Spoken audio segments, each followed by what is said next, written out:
The story begins with a boy desperately asking why he is being dumped, only for his girlfriend to ruthlessly confess that she has been cheating on him. Not just with one guy, but with three. Sunao Akiyoshi wakes up covered in cold sweat, realizing it was just a nightmare. He heads to the washroom to splash water on his face, muttering to himself in the mirror. He scolds himself for dreaming about his ex-girlfriend, Lemon Nishikawa, after all this time. She was his childhood best friend and his first love, so her brutal betrayal traumatized him deeply. He feels he has completely given up on love. After getting ready, the young man heads to a convenience store. As he walks out, a girl greets him cheerfully. It is Natsumi Kogahara, a student 1 year ahead of him. He panics slightly, but returns the greeting. She notes that he is up early and asks if he has first period, which he confirms. The senior brings up their film club activities, mentioning a movie they are scheduled to watch tomorrow. He blushes, thinking her smile is too cute. She then invites him to go drinking with the club tonight, explaining that Prez, another member, was dumped yesterday due to cheating, and they want to cheer him up. Hearing this hits close to home for Sunao, eating away at him. However, he agrees to go since he has no other plans. Feeling a sense of solidarity with the persistent, Sunao decides to ask for her take on cheating. She jolts and reacts strongly, declaring that it is the worst thing imaginable and that she hates it. He is visibly relieved, agreeing that it is the only correct answer. She laughs, saying he scared her for a second, as she thought he might be into that sort of thing. She then declares that their job today is to help the member move on so he can find a happy ending with someone new. Checking the time on her phone, Natsumi realizes she is late for her first period. As she rushes off, she turns back with a smile to say she is looking forward to next weekend. He shouts, "Me too!" a bit too enthusiastically. As he watches her leave, he reflects on her advice about finding a happy ending. He resolves to forget about Lemon, the four-timing witch, and focus on his future with his crush. He opens his calendar app, which displays an event for June 11th. Movie with Kogahara. He blushes, thinking that this date will mark the start of his own happy ending. Suddenly, he realizes the time and panics, rushing to class. Later that day, Sunao rushes toward the 6th floor, annoyed that his last class ran late. He knows the club president hates tardiness. He presses the elevator button and hurriedly steps inside.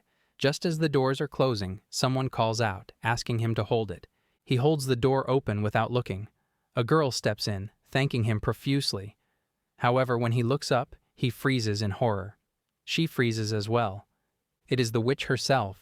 Lemon looks at him and asks if it is really Sunao. He is drenched in sweat, unable to speak. He realizes this is the first time they have spoken since the breakup 3 years ago. The air is thick with awkwardness, and he desperately wonders how long it will take to reach the 6th floor. Ignoring the tension, she freaks out in a surprisingly bubbly manner, commenting that it has been forever since their junior high graduation. She tells him she missed him and remarks on how tall he has grown, leaving him confused by her hyper energy. Sunao stares at the girl, completely baffled. He cannot understand why she is acting like their reunion is no big deal. She casually remarks that she didn't know she would run into him today, otherwise, she would have spent more time on her makeup. He is shocked by her audacity. Did she actually forget that she cheated on him with 3 different guys? That isn't something people usually forget. He asks her what she is doing here, but she ignores the question entirely. As the elevator reaches the 4th floor, she steps out, cheerfully saying she hopes they bump into each other again. Sunao wants to stop her to ask what she means, but the doors close before he can react.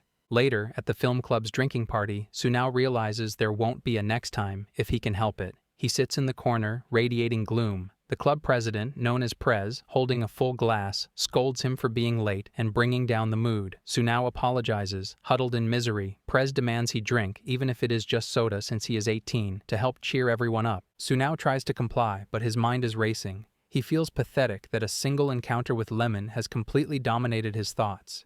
Meanwhile, Prez rants drunkenly about his ex-girlfriend cheating on him. The conversation shifts as other members share their own horror stories about exes. Then, Natsumi speaks up. She advises Prez to stay away from partners like that, adding that she personally would never date someone with unresolved baggage from a past relationship. Sunao freezes, feeling like her words are directed straight at him. The others agree that men who can't let go of their exes are annoying, and Natsumi tells him to trust her. If he meets someone like that, he should just walk away. After the party, Sunao walks home, exhausted and anxious. He curses his luck for running into his ex. He can't help but think that Lemon seemed different. She used to be more introverted, but today she was hyper. He slaps his cheeks, realizing he is obsessing over her again. He knows that if he has baggage, he is doomed with Natsumi. He imagines Natsumi rejecting him for not being over his ex. Determined, he decides to forget about Lemon immediately. He looks up and spots a shooting star streaking across the sky. The city lights are too bright, and he is too distracted to make a wish. However, unbeknownst to him, Lemon is watching the same star from a window nearby and makes a wish of her own. Sunao decides he doesn't need to wish on a star. He will move on by his own strength. He shouts a final goodbye to the witch into the night air, convinced he will never see her again. The next morning, Sunao's alarm buzzes at 7 a.m. His hand twitches, and he groggily shuts it off, complaining about the volume. As he speaks, he freezes. His voice sounds strangely high and feminine. Confused, he looks around the room. He turns to the mirror and screams. Staring back at him is not his own face, but the face of Lemon. He panics, pinching his cheeks and squeezing his eyes shut, telling himself to calm down and wake up. But the pain is real. This is not a dream. He wonders why this is happening to him. Suddenly, the doorbell rings. Terrified that his scream woke the neighbors, he checks the intercom screen. His heart stops. Standing outside his door is his own physical body. The person inside waves at the camera and casually asks, "Hey, I'm not really sure what happened, but can you let me in?" Sunao panics, realizing that his own physical body is standing right in front of him. He lets his other self in, and they cut straight to the point. They confirm that when they woke up this morning, they had switched bodies. Lemon calmly agrees. He points to himself, shouting in confusion about what the hell is going on. He clenches his fists, thinking that out of all the people in the world, the kicker is that he had to swap with Lemon. She remarks that they seem stuck for now since they don't know the cause or the cure. He internally cringes, hating that her casual manner of speaking is coming out of his own mouth. She proposes an idea. They should pretend to be each other for the time being.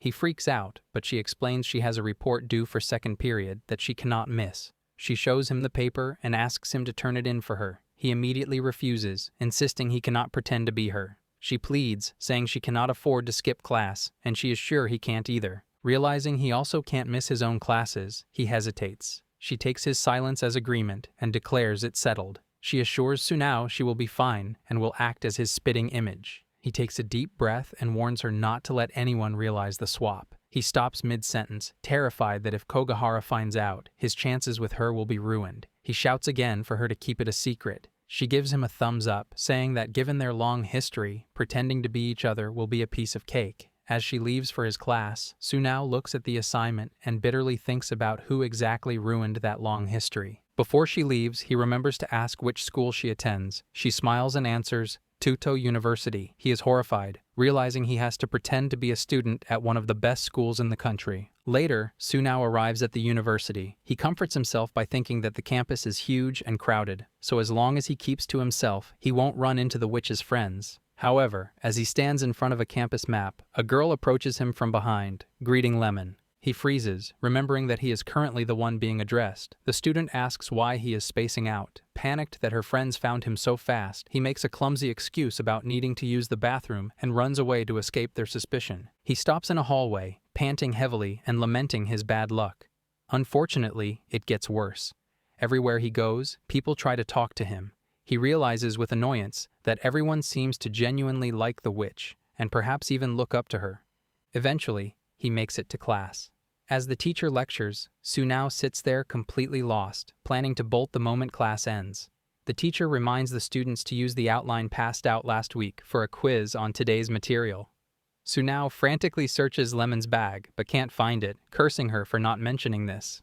Just then, his male seatmate asks if he forgot his outline and offers his own. Sunao gratefully accepts, thinking the guy is remarkably kind. However, when he looks at the paper, he sees a phone number written on it. He turns to look at the guy and gets pissed, realizing that Lemon is a guy magnet. He is disgusted that all these guys are fooled by her, wishing he could warn them that she is actually a cheater. After class, he refuses a lunch invitation, claiming he is tired. However, his real plan is to check on Lemon. He heads to his own university and hides behind a pillar, waiting for his own body to appear. Finally, he spots her, but before he can approach, he notices who she is talking to. It is the Martial Arts Club, a group notorious for their aggressive and pushy recruitment tactics.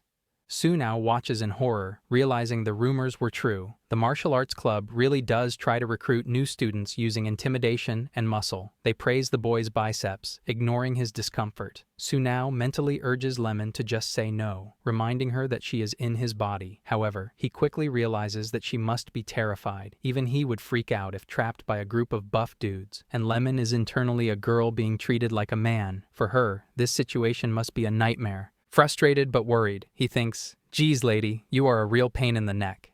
Meanwhile, Lemon is panicked and confused. She realizes she missed her chance to escape. The recruiters insist she will fit right in, and when one of them puts a heavy hand on her shoulder, she flinches, mentally begging them to go away. Just then, Sunao bursts into the circle. He grabs her hand and loudly apologizes for being late, claiming class ran over. The recruiters are confused, asking the girl to let him sign his name first. Sunao turns on them with a menacing glare. He shouts at them, asking why they are still trying to talk to his boyfriend and telling them to get lost. His intensity is so terrifying that the three martial artists shiver and retreat immediately. Later, having moved to a safer spot, Sunao scolds Lemon for not being more careful. He complains that weirdos are always trying to haul her away while she is in his body. She apologizes meekly. He sighs, admitting that he knew she was scared because he recognized her tell. He points out that she has grabbed her sleeves when frightened since they were kids. She whispers softly, "This is why." He asks if she said something, but she smiles and claims it was nothing. Getting back to business, he suggests that since they don't know how to switch back, they should skip afternoon classes. However, a terrifying thought strikes him.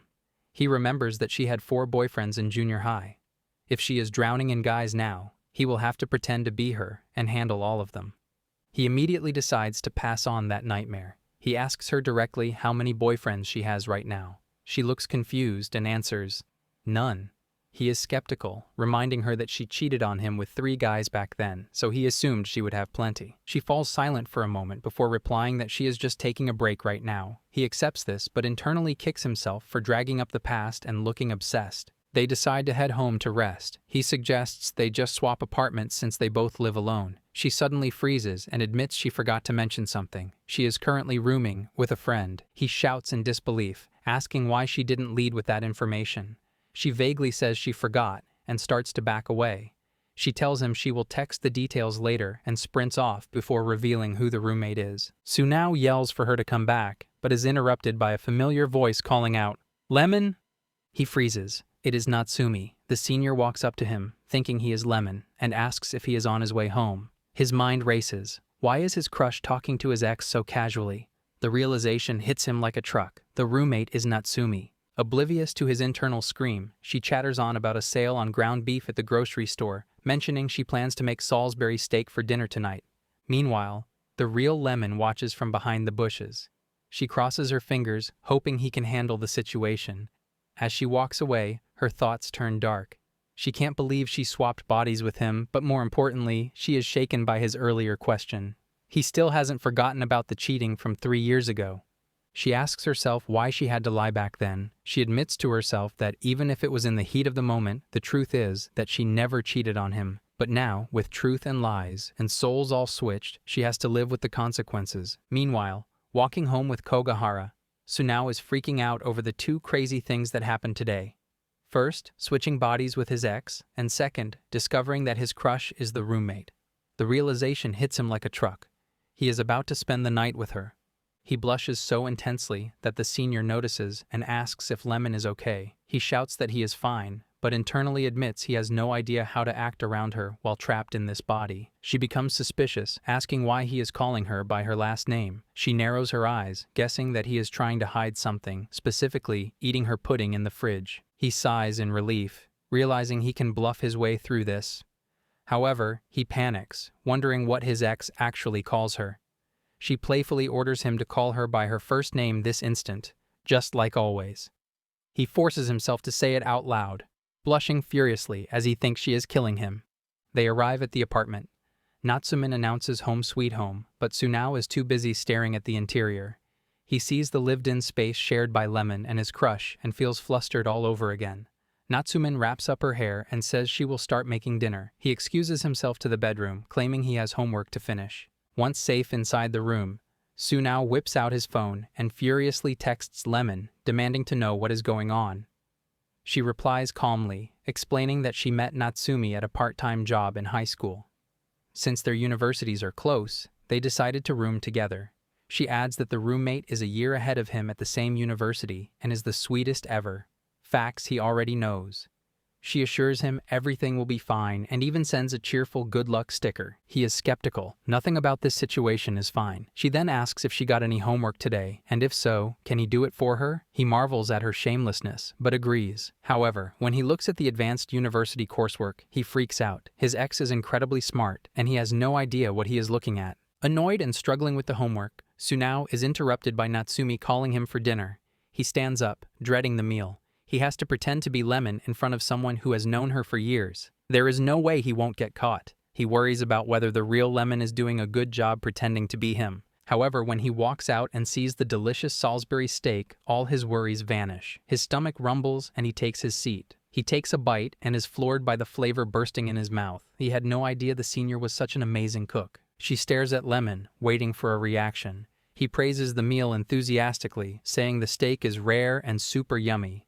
She beams with a bright smile, revealing she snuck some miso into the sauce. He blushes, thinking she looks adorable, and honestly declares it is the best Salisbury steak he has ever had. She is touched, saying it means a lot coming from Lemon, who is apparently an even better cook. He panics internally. Since when did the witch know how to cook? This means at some point he will have to cook for Natsumi, and his skills are limited to microwaving spaghetti. He realizes it is not a matter of if she finds out, but when. Distracted by his panic while washing the dishes, he accidentally drops a plate, shattering it. Natsumi rushes over, asking if he is okay. He apologizes for the mess, but she pushes the shards aside, only caring if his hand is bleeding. Seeing her concern up close flusters him completely. She realizes it was part of a set, but forgives him quickly. However, she demands penance. On her next day off, they will go shopping together to buy new ones. He wants to cry at her kindness. He agrees excitedly, thinking it is amazing even though he knows she is technically inviting his ex.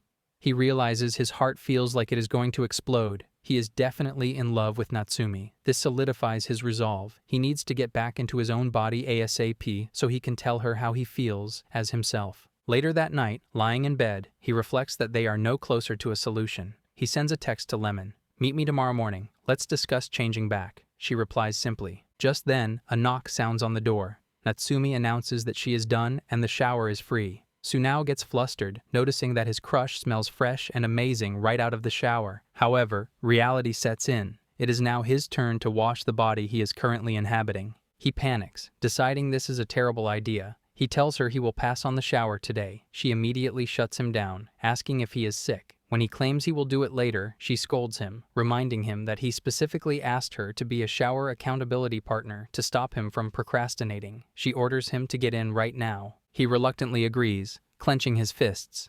Just then, he receives a frantic text from Lemon. "Don't you dare take a shower." Before he can type back, Lemon calls him. He answers, and she immediately starts screaming at him to stay away from the bathroom.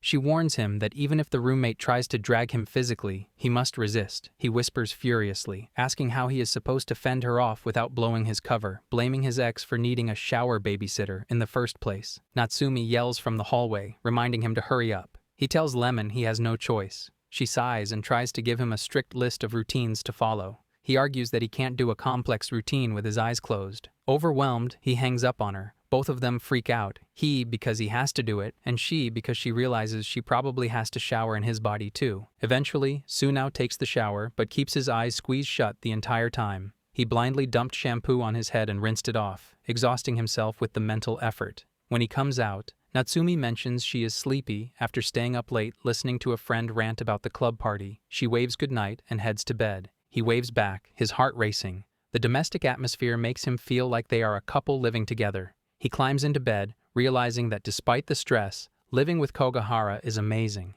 However, he is too nervous to sleep right away. The next morning, the alarm buzzes. He wakes up and realizes he is back in his own body. Later, the two meet up to confirm the switch back. Sunao sips a Coke, relieved that everything is normal. Lemon arrives and confirms she is back too. They wonder why it happened but decide not to question their luck. Sunao admits to himself that yesterday was hell, but getting a taste of life with Natsumi wasn't so bad. However, he decides to keep his mouth shut to avoid complicating things. He tells Lemon he has a club meeting and leaves. As he walks away, Lemon looks annoyed, thinking she missed her chance to tell him something important, but decides maybe it is better this way. Sunao goes through a perfectly normal day of classes and report writing. He goes to bed that night thinking the mystery is over and he can go back to having nothing to do with his ex.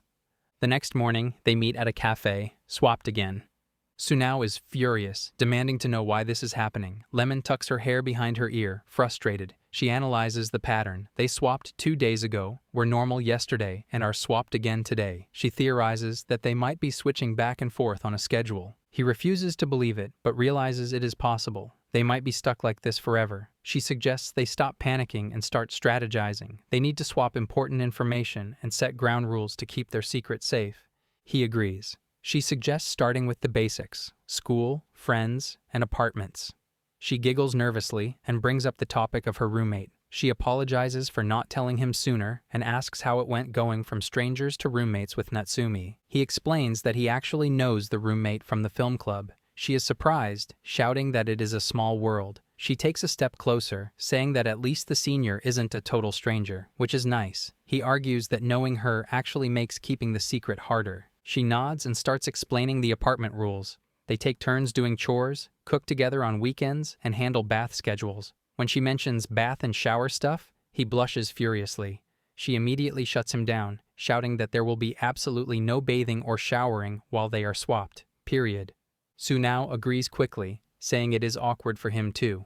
He asks her to put her arms down, relieved that he has one less thing to worry about. Lemon then suggests giving him a tour of the apartment so he can figure out where everything is. He hesitates, saying he feels creepy going through someone's stuff when they aren't there. She agrees, but insists it is necessary. She checks her phone and confirms that the roommate shouldn't be home right now. They head to the apartment. He asks if this is really a good idea.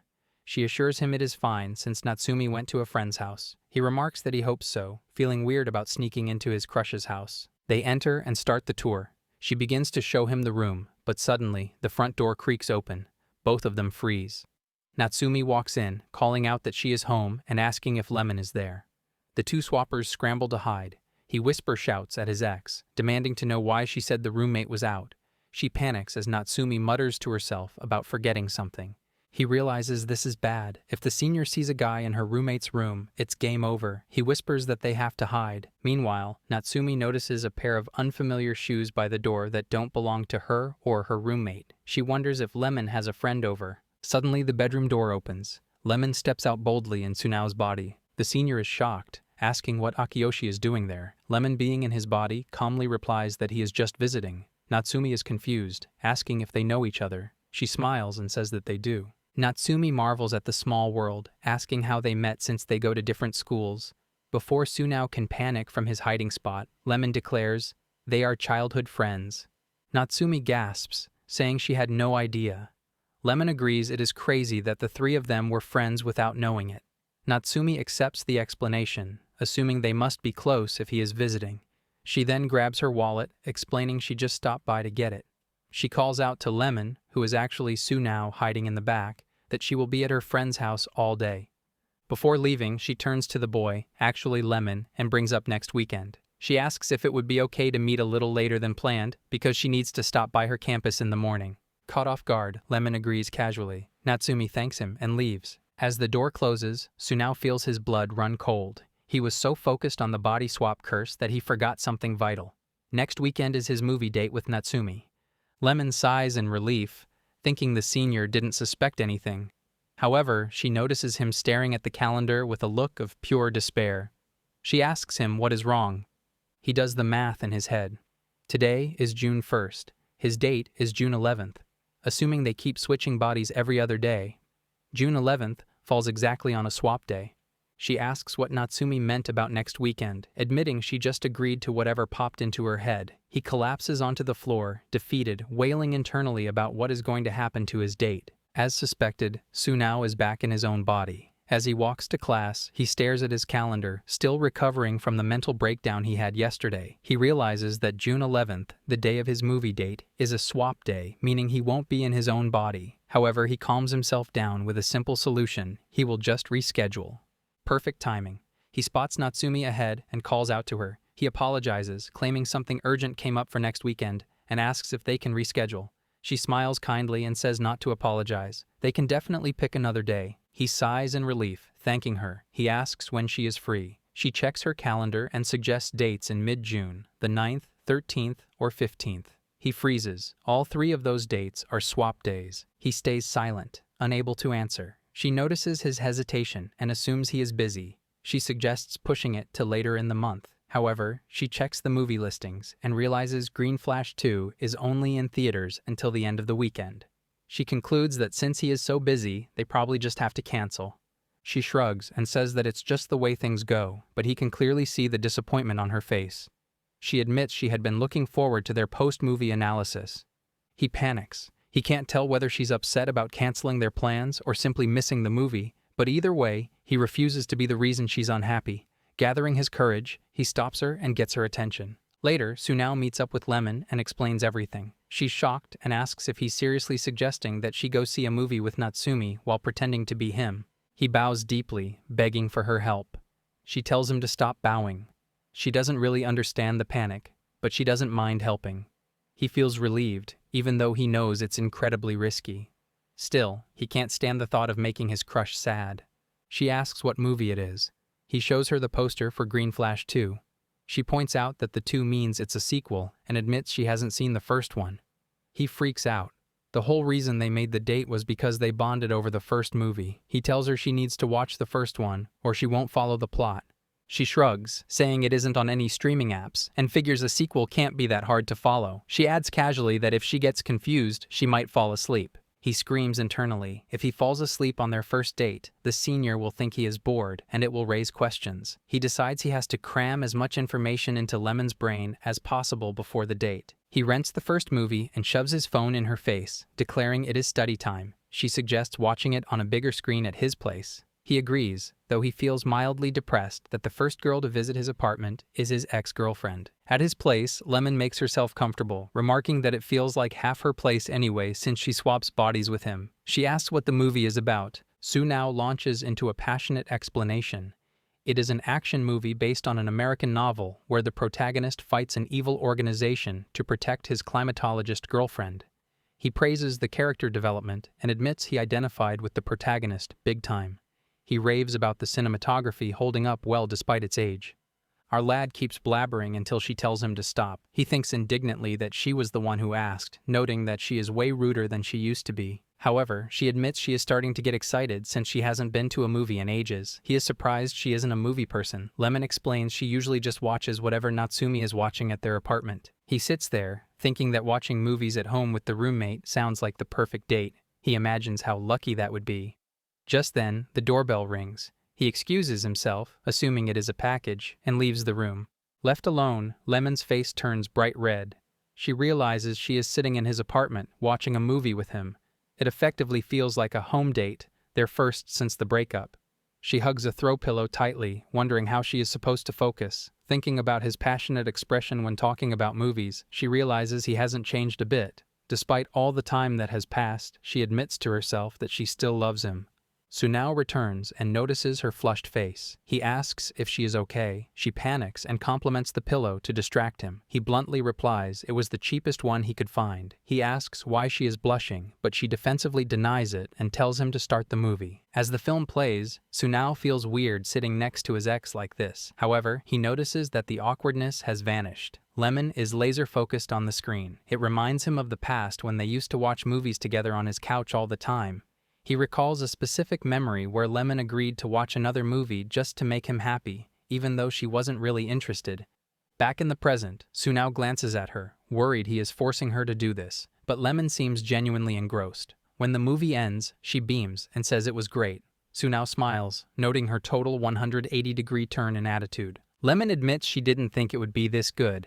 She adds softly, "Plus, I want to know about all the stuff you like since I am your girlfriend." Sunao blushes furiously. Lemon realizes what she just said, a habit from when they were dating. She quickly tries to cover it up, claiming she just meant that since he watches so many movies, his recommendations must be good. Sunao accepts the excuse, but mentally feels overwhelmed by embarrassment, wondering if there was a deeper meaning behind her words. He gets up to make coffee to break the tension, telling himself there is no way she still has feelings for him. Over coffee, Sunao gets back to business. He lectures Lemon on how to behave during the date. He emphasizes that she must be polite and, most importantly, call Natsumi by her last name, Kogahara, to maintain his persona. She sips her coffee and snaps at him to give her a break. She complains that he sounds like a broken record. Lemon reminds him that she has been best friends with the roommate for years and knows everything about her. She is an expert at not getting caught. He points out that her comfort level is exactly why she might slip up and get too cozy. He asks about their history. She explains they met working at a cafe in high school. She was in the kitchen, and the senior was a server. She used to cook staff meals for her. They became close enough to rent an apartment together when she got into her first-choice university.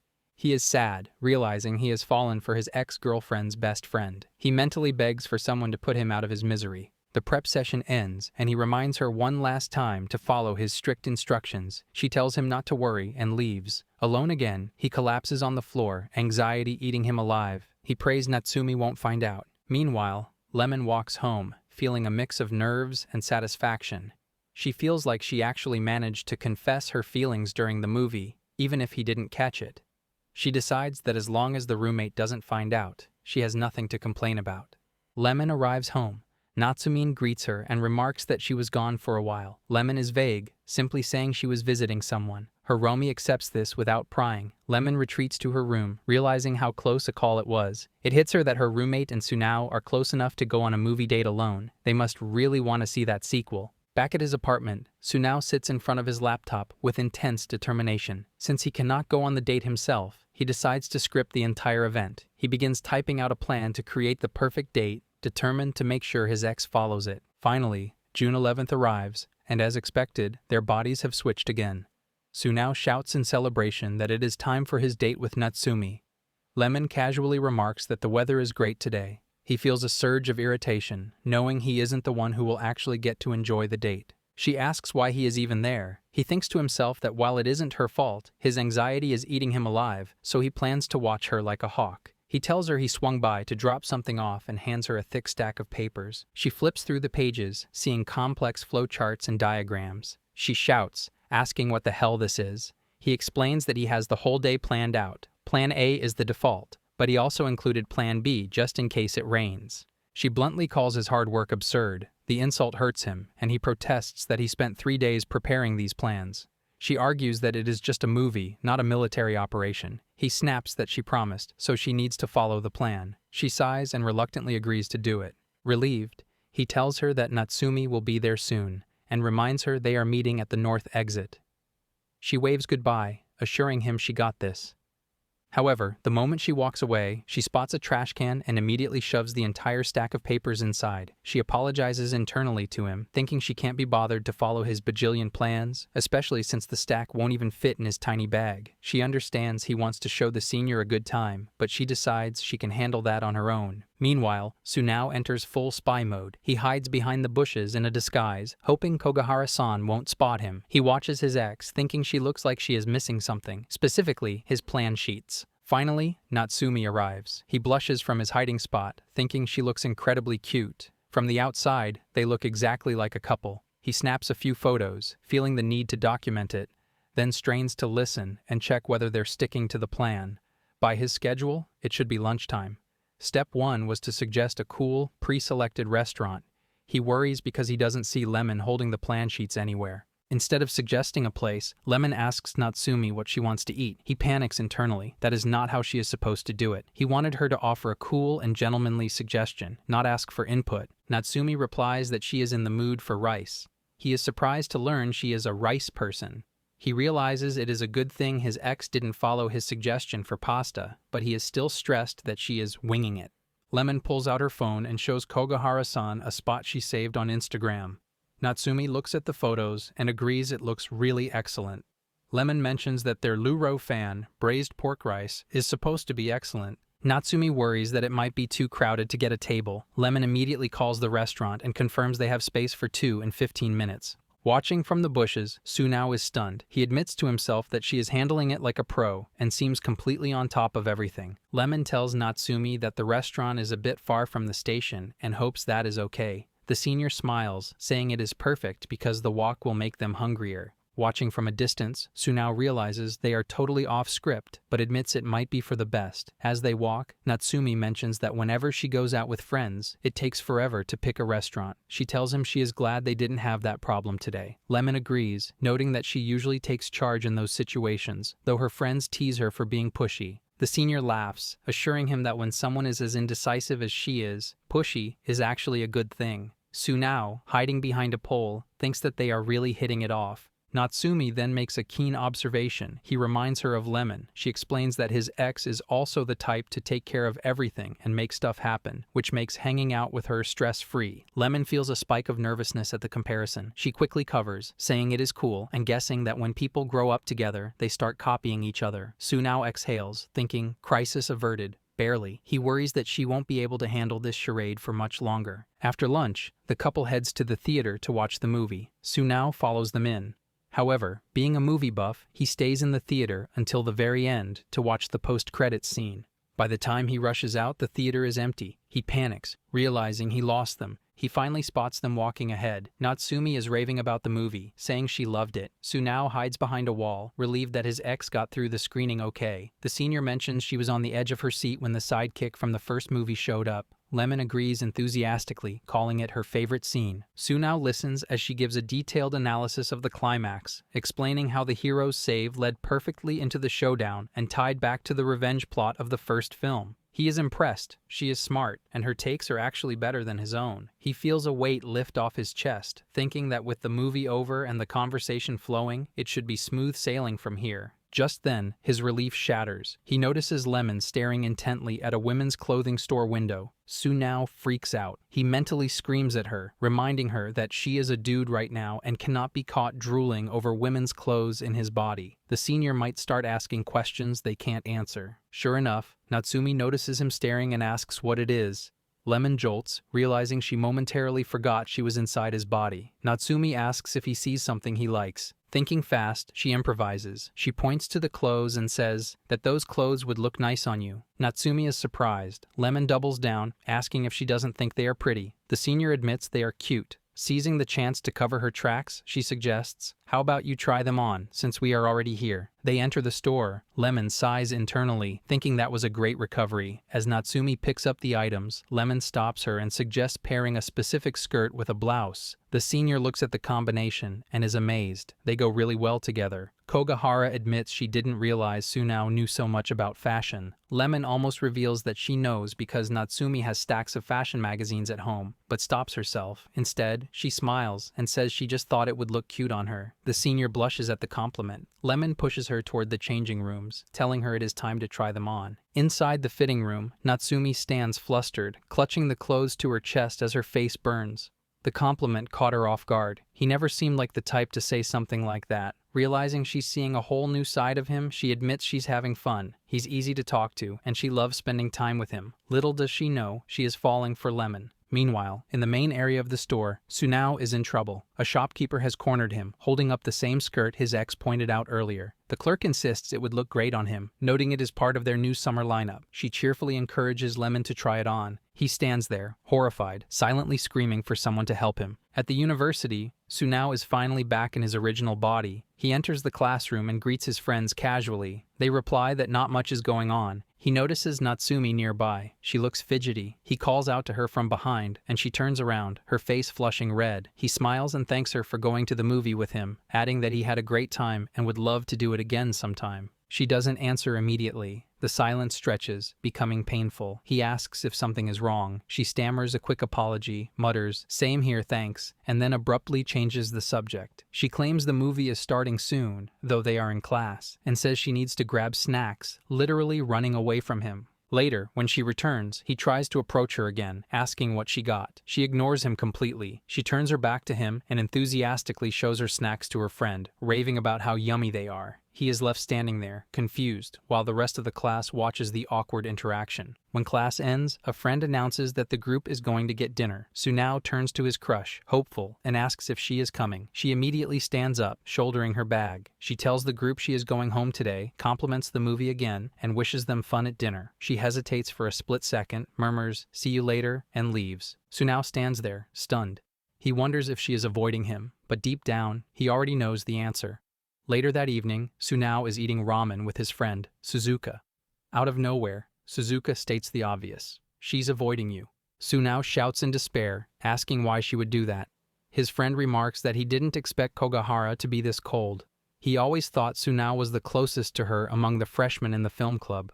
Sunao admits he thought so too, but guesses it was all in his head. Suzuka asks what happened to the date, or if the date was all in his head too. He insists they went on the date, more or less. The friend asks what more or less means. Sunao thinks to himself that he can't explain that he wasn't exactly in the driver's seat during the date. Suzuka declares the case closed. If she is acting distant after the date, he must have screwed up so badly that she hates him. Sunao denies this shakingly. He stands up confidently, arguing that they clicked and had a great time with no awkward silences. Suzuka counters that Kogahara was probably just being polite. He theorizes that Sunao, being himself, probably saw a restaurant trending on Instagram and decided it was the perfect place, making her stand in a long line just to show off. Sunao flinches. That was exactly what he had written on his Plan A sheet for his ex. He defends himself, saying he didn't take her there, though he admits he planned to. His friend tells him to just finish his ramen. He laments, wondering why Natsumi is avoiding him. Suzuka finishes his food and advises him to cut his losses. He says making mistakes is how people grow, and he should try his luck with someone else next time. Sunao asks how he can be expected to just move on. The friend replies coldly that nothing is more pointless than chasing love where it doesn't exist. It isn't rational, it's pure madness. Sunao complains that Suzuka is the only person he can talk to about his love life, but wishes he would be a little more gentle. Suzuka retorts that if he wants a shoulder to cry on, he should ask one of the chick flick experts in the club. Sunao explains that the fewer people who know, the better. Dating inside their school circle is dangerous, and secrecy is the only way to survive. Suzuka internally notes that this smells like trauma. Sunao emphasizes that he trusts him because he can keep a secret, begging him not to tell anyone in the film club. The friend assures him he won't, mostly because watching Sunao stubbornly chase after someone who hates him is too depressing to mention. Sunao clings to a shred of hope, thinking, we can't say for sure that she hates me yet.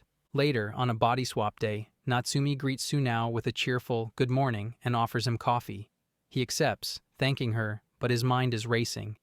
He notices she isn't acting weird around Lemon at all. If she really hates him, that explains her cold behavior yesterday, but it doesn't explain the smiles at the end of the date. He feels guilty, thinking that accepting her coffee feels like cheating, but decides it is time to do some digging. He asks her if anything weird happened lately at the university. She casually says, nope, nothing. He realizes there's no natural way to steer the conversation without blowing his cover and gives up, thinking there's nothing he can ask. Suddenly she brings up Lemon and says she wants to talk about Sunao. He is so shocked that he spits his coffee all over himself. She asks if he's okay. He stammers that he's fine and tries to ask what she wanted to say. Noticing he doesn't look fine, she offers him a towel and continues, mentioning that she thinks Lemon and Sunao seem pretty close. Sunao tries to downplay it, insisting they are just childhood friends and that being a little close is normal. He asks why she's bringing it up, and Natsumi admits she was just curious if the two of them were dating. He freaks out again, flailing and spilling the rest of his coffee, insisting that they are not dating at all.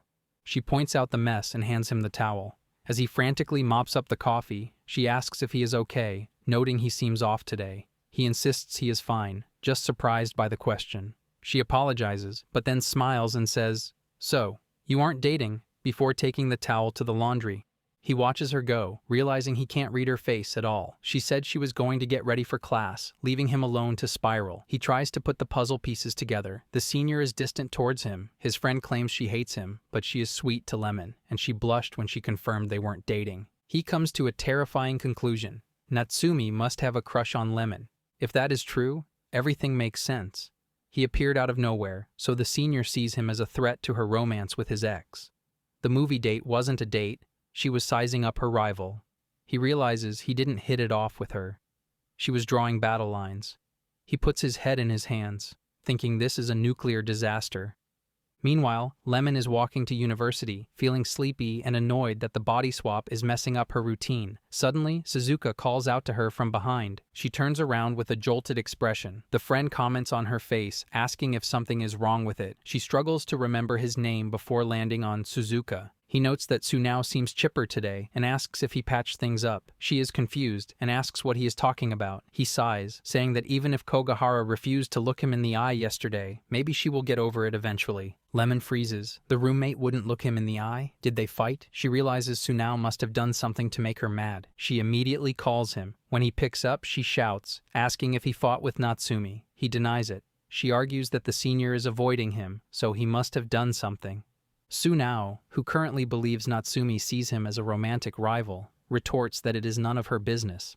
She snaps back, demanding to know what the hell he did because her friend never gets mad. She orders him to apologize and make up. He asks why she is so upset about this. She blurts out that of course she would be upset, that she doesn't want her crush to, and then stops herself. A heavy silence follows. She quickly recovers, tells him to just apologize, and hangs up. She sighs in relief, thinking how close she came to admitting that she didn't want her crush to fight her best friend. Meanwhile, he is left holding the phone, stunned. Her words echo in his mind, and he completes the sentence on his own, realizing she doesn't want him to be mad. He realizes the situation is even worse than he thought. If Lemon likes Natsumi back and they both like each other, then he is just the guy getting in the way of their happiness. Later, Sunao sits in despair, constructing a new theory. Natsumi likes Lemon, and maybe Lemon likes Natsumi back. If that's true, he is doomed. His friend Suzuka approaches him, asking if he is even alive. He replies dramatically, describing himself as a disturber of the peace and a pest in the beautiful field of sapphic lilies. The friend calls him a weirdo and demands an explanation. When Sunao explains his theory, Suzuka bluntly calls it ridiculous. Sunao is offended, but the friend breaks it down. 1. Natsumi's roommate just happened to be your ex. 2. Natsumi is in love with your ex. 3. Your ex is also in love with Natsumi. He concludes that this is some serious brain rot. Sunao insists his logic is sound, even though he wishes it wasn't. Suzuka gives him a look that says, "They are probably just friends, dude." He starts crying, claiming he is just getting in the way. The friend points out a flaw in the theory. If the senior already has a crush, why did she go on a date with Sunao? He claims she was sizing him up. Suzuka argues that makes no sense since they made the plans before she knew about him and his ex. Sunao has no rebuttal. The friend advises him to step back, cool his head, and reassess. He reluctantly agrees. However, he then hands Suzuka a schedule, requesting that he only bring up Natsumi and his love life on every other day. The friend asks who on earth schedules conversations about their love life. Suno apologizes internally, knowing he can't explain the body swap reason. Later at home, he wonders if he is wrong about the girls. But if he is, why is the senior avoiding him? Scrolling through social media, he sees a status update from Lemon, a picture of her and Natsumi with the caption, "We went on a date." He jumps out of bed, devastated. He takes a screenshot as proof, convinced they are definitely in love with each other. He resolves to stay out of their way for everyone's sake. The next morning, it is a swap day. He walks into the kitchen and greets Natsumi, secretly wishing he knew how to stop the swapping. She invites him to help her bake bread. He feels guilty, thinking she just wants to spend time with her crush, unaware that he is tricking her. He sighs deeply. She notices the sigh and asks if everything is okay. He claims he is fine, just thinking. She notes he looks pale and tells him not to stress too much. Then, she playfully drags a piece of dough towards him and asks, "By the way, does it have anything to do with your love life?" She laughs, saying she was just pulling his leg. He freezes, thinking bullseye. He stammers that she isn't wrong, but isn't right either. She is intrigued by his reaction. She asks if his freak-out means the answer is yes. Does Lemon have a new crush? He panics. He wonders if the senior is about to make her move on his ex.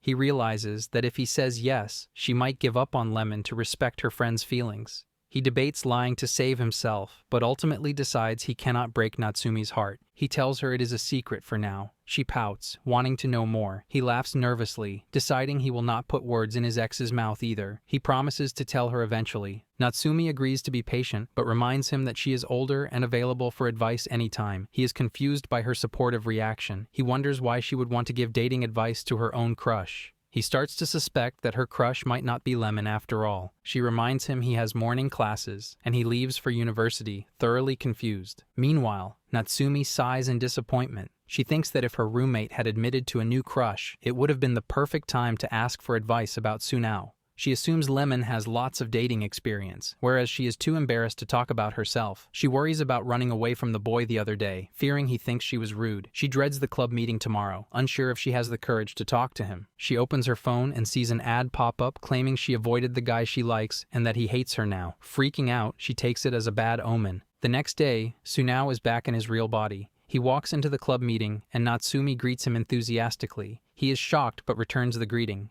She even says hi to Suzuka, making direct eye contact with him, and asks if he can make it to the summer retreat. He agrees, relieved that she seems back to her old self. Someone calls her away, and she waves goodbye, promising to talk later. He turns to his friend, beaming, and admits he was wrong about everything. The senior doesn't hate him after all. He realizes there was no reason to think she and his ex were in love. Suzuka scoffs, asking if he's just realizing that now, and warns him that the next time he comes crying with ridiculous problems, he will ignore him. As the friend walks away, Sunao grabs his shoulder to apologize, claiming he wasn't thinking straight. Suzuka refuses to listen and tells him to have fun with his so-called brain rot. Just then, his phone blows up with notifications. He sees a text from Lemon explaining that she might have signed up for a beauty pageant and asking for his help. He stares at the screen, baffled, unable to believe it. Meanwhile, Natsumi hides her face, blushing furiously. She wonders if her greeting was normal enough. Realizing she is so nervous, she doesn't even remember how she used to talk to him. The story shifts to the past, back to Lemon's high school days during a seat change. She draws number 24, which gives her a lucky seat near the back of the classroom. However, a classmate quickly approaches her. Noticing that Lemon is seated next to a popular boy named Otani, the classmate begs her to switch seats. Although Lemon wants to keep the seat, her younger self, kind, cooperative, and admittedly a bit of a pushover, agrees to the swap and gives it up. At the time, Lemon believed that getting along with everyone was the most important thing. Later, she came to realize that always giving in had cost her something she truly cared about. By the time graduation arrives, Lemon has made up her mind to change. Looking back, she understands that making mistakes is easy, but learning from them takes courage. With that realization, she decides to stop bending to everyone else's wishes and finally start saying what she wants. Back in the present, Lemon stands in front of a mirror, dressed stylishly and admiring her reflection. She bids farewell to her old self, proud of the clothes she bought for her own enjoyment rather than just to please her grandmother. Walking down the street, Lemon mutters that while she isn't the person she used to be, the transformation doesn't fix her past mistakes, especially regarding Sunao. She wonders if they can ever make things right, but her train of thought is interrupted by a group from the school festival committee. Kanade, a committee member, turns around and spots her, shouting that her timing is perfect. Confused, Lemon asks what they need. Kanade explains that the committee has hit a major snag with the upcoming festival prep. Lemon takes a paper handed to her, reading the title, Miss Tato. Kanade explains that the beauty pageant is the school's biggest event, but they are in a crisis. She points to a specific section describing a mysterious freshman and knockout beauty of the millennium. Kanade explains that they scouted a freshman for this specific role, but the girl backed out at the last minute to study abroad. Realizing where this conversation is heading, Lemon tries to wave goodbye, wishing them luck in finding a replacement. Kanade stops her in desperation, declaring that they have already found one, Lemon. She attempts to refuse, thinking that the new her needs to stand firm. However, the image of Sunao shouting, "Are you insane?" flashes in her mind, reinforcing her desire to say no.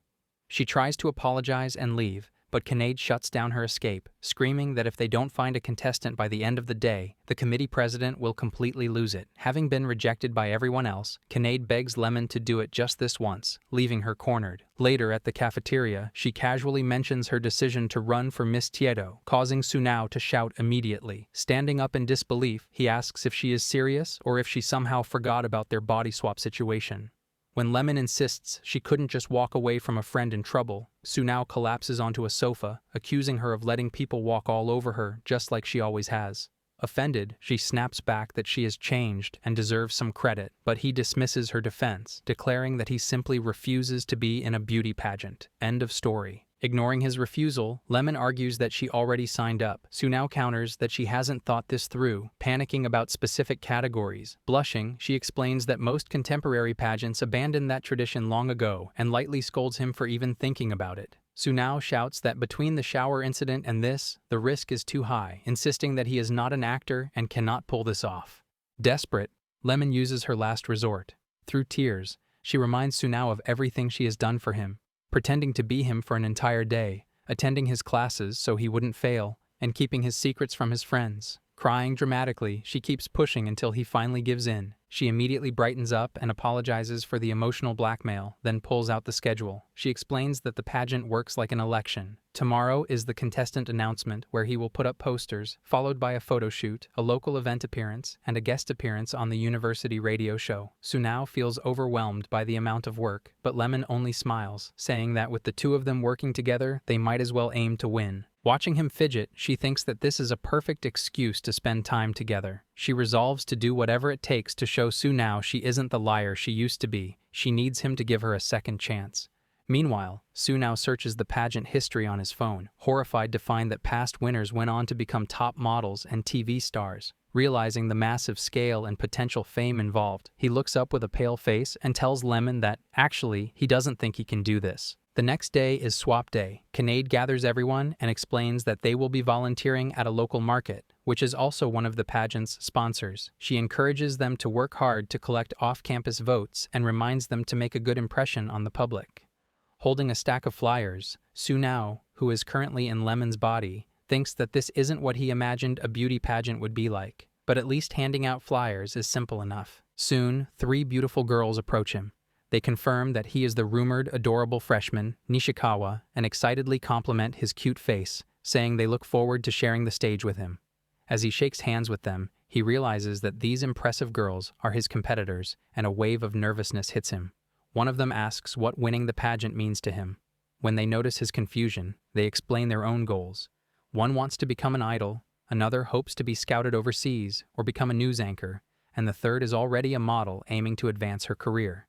They stress that the pageant is an important stepping stone for their futures and say they are curious about his ambitions. Before Sunao can respond, they smile and say, "May the best girl win," then walk away. Sunao is left sweating and barely holding back a scream. Later, while standing at the information booth, he thinks about how serious the other contestants are. He worries that if he stands out too much and actually wins, their ambition could turn into resentment, putting Lemon in danger of being targeted until graduation. Deciding it is safer to lose quietly, he moves to a quieter corner and hands out flyers as discreetly as possible, hoping to protect her. He continues handing out flyers until he suddenly freezes when he spots a familiar face in the crowd, Suzuka. Panic rushes through him as he wonders why his cynical friend would be at such a lively market. When Suzuka asks what he is doing, Sunao stammers an apology, but reassures himself that Suzuka doesn't know Lemon at all. Forcing himself to act calm, he hands over a flyer and promotes the event, thinking that as long as he stays composed, his secret will remain safe. Sunao assumes Suzuka will leave soon, since beauty pageants aren't his interest. However, an announcement over the loudspeaker suddenly changes everything. The voice promises a raffle with exciting prizes, including an annual cinema pass. Sunao watches in horror as Suzuka immediately asks how to sign up. Resigning himself to his fate, Sunao explains the stamp rally rules to his friend. Suddenly, Kanade appears, calling out for Lemon to join the group photo with the other contestants. Sunao agrees, but sighs loudly, dreading the idea of returning to the lion's den of competitive girls. Noticing the heavy sigh, Suzuka asks Lemon if she is all right. Sunao decides to be honest, without revealing his identity, and admits that he didn't want to join the pageant but was forced into it as a favor. He confesses that after meeting the hardcore competition, he feels completely out of his depth. Suzuka listens, adjusts his glasses, and then launches into a passionate tirade. He declares that competing for a Miss Campus title is meaningless because true value isn't found in looks. He shouts that the definition of beauty is shallow and the audience is unqualified to judge, causing a scene that makes bystanders wonder if a fight is breaking out. Ignoring the stares, Suzuka continues, pointing out that despite her hesitation, she will inevitably put on a mask and smile when she takes the stage. He calls the whole thing nonsense, impressing Sunao with his dedication to being a hater. However, Suzuka offers a final piece of advice. If she wants to win, she shouldn't bare her soul to random strangers, as it hurts her image. Sunao agrees, worried that saying anything else might ruin Lemon's reputation. Suzuka then looks over at the other girls and confirms they are the competition. Suzuka finishes his rant by saying that if those girls are the competition, then Lemon deserves to win as far as he's concerned. Sunao stares at him, confused. He can't understand why Suzuka is judging people based on their attitude right after lecturing him about not judging others by their looks. When Sunao asks if Suzuka has had a bad experience with pageants, Suzuka glances at the other contestants and admits that he knows their type. He describes them as people at the top of the social ladder who think they are untouchable and treat everyone else as stepping stones. He starts to bring up a specific incident from high school, but stops himself, realizing he's sharing too much with someone he barely knows. Feeling awkward, he comments on his own rough, unpleasant personality. Irritated by the contradiction, Sunao snaps back. He tells Suzuka not to complain about arrogant people when he's being just as judgmental himself. He argues that meeting a few unpleasant people doesn't give Suzuka the right to label everyone like them as villains, especially after calling judging others sheer idiocy. Suzuka fires back, saying that Lemon wouldn't understand because she clearly seems to be at the top of the social ladder too. Enraged, Sunao calls him a bastard and a hypocrite for judging someone based on appearances, shouting that if Suzuka keeps acting this way, he'll stay single forever. The two argue loudly until they're both out of breath. Suzuka then looks at her with a mix of shock and respect, admitting that he's surprised she can speak so bluntly to someone she just met. Realizing he slipped back into his usual blunt behavior, Sunao quickly apologizes, brushing it off by saying that Suzuka is just easy to talk to. Surprised, he admits almost no one says that to him and apologizes for forcing his cynical opinions on her. Sunao brushes it off and tells Suzuka not to worry, adding that he genuinely likes that side of him and thinks he's a good person. Suzuka freezes, his thoughts spinning. He can't understand why such a beautiful girl is going out of her way to be kind to him, and he grows suspicious, wondering if this is some kind of scam meant to sell him something expensive. He calls for a pause and demands to know why she keeps praising him. Caught off guard and unable to reveal his true identity, Sunao fumbles for an answer and finally says that maybe it's because Suzuka is special. He turns bright red, completely misinterpreting the comment as a romantic confession. As he sweats profusely, asking how she can say that to someone she just met, Sunao wonders if he made it weird. Fortunately, the awkward moment is interrupted when he spots Kanade stumbling with a heavy load. Rushing over, Sunao grabs the boxes just before they fall, saving the committee member from a disaster. The boxes prove heavier than expected, but Suzuka steps in to relieve the burden, taking one off Lemon's hands. Sunao thanks him for the help, but his friend suddenly turns serious, declaring that she is clearly beautiful both inside and out. Confused by this sudden personality shift, Sunao listens as Suzuka admits he wants to get to know her better, specifically asking for clarification on what she meant by special. Before Sunao can process the chaos, Kanade wedges herself between them, strictly enforcing the rule that the public cannot interact one-on-one with contestants for safety reasons. She turns to her candidate, scolding Lemon for flirting and reminding her to save the boyfriend hunting for after the pageant. Sunao protests, shouting that he absolutely wasn't flirting. Unfazed, Suzuka apologizes but insists he wants to support the candidate. Kanade seizes the marketing opportunity, telling him that with his help, Lemon could be the next Miss Tieto, urging him to vote and attend the festival. Accepting the pitch, Suzuka agrees to come, looking directly at Lemon with a determined gaze and promising to make sure she wins. Kanade cheers for a memorable festival, but Sunao is left trembling in terror, wondering since when his cynical friend started sparkling at him. Sunao is back in class in his own body, completely confused by the previous day's events. Lemon attended the previous week's lecture for him, but left no notes, so he feels totally lost. Trying to avoid thinking about his academic disaster, he scrolls through his phone. He suddenly freezes when he checks Suzuka's profile. The usually cynical filmmaker is binge-watching romance movies, which is so out of character that Sunao wonders if the account has been hacked. The teacher notices him staring at his phone and silently marks him down as a problem student, but Sunao is far too shaken to care. Later, in the cafeteria, Suzuka confirms that it's real. He openly praises romance movies, talking passionately about how beautiful it is when hearts connect. Sunao stares at him and asks who he is and what happened to his old friend, feeling a growing sense of dread he doesn't want to face. Suzuka ignores the comment and instead asks Sunao for advice on how to confess his feelings to a girl from another university. Praying it's a random stranger, Sunao asks who the lucky girl is. Suzuka admits he has a crush and shows him a picture on his phone. Sunao's heart stops. It is a photo of Lemon from the pageant website. As his friend gushes about her interview answers, which Sunao wrote himself, and claims that love never made sense until he met her yesterday, the truth hits Sunao like a truck.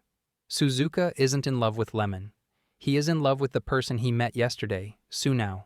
Later at home, he calls Lemon to do damage control. When she picks up, he awkwardly mentions that his friend Suzuka is rooting for her in the pageant. Trying to be vague, he explains that the filmmaker is a huge fan. Lemon is thrilled, feeling like a celebrity because her ex's friend is supporting her. Sunao decides not to correct her, simply telling her to act like she knows him if they meet, before hanging up as he hears Natsumi arrive.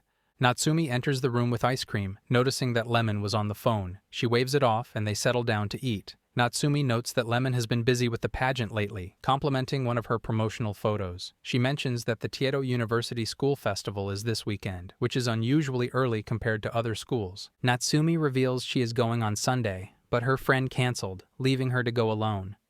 Lemon realizes that Sunday is a swap day. Thinking it would be nice to check out the stalls and events, she decides she doesn't want to go alone either and resolves to find a companion while she is in Sunao's body.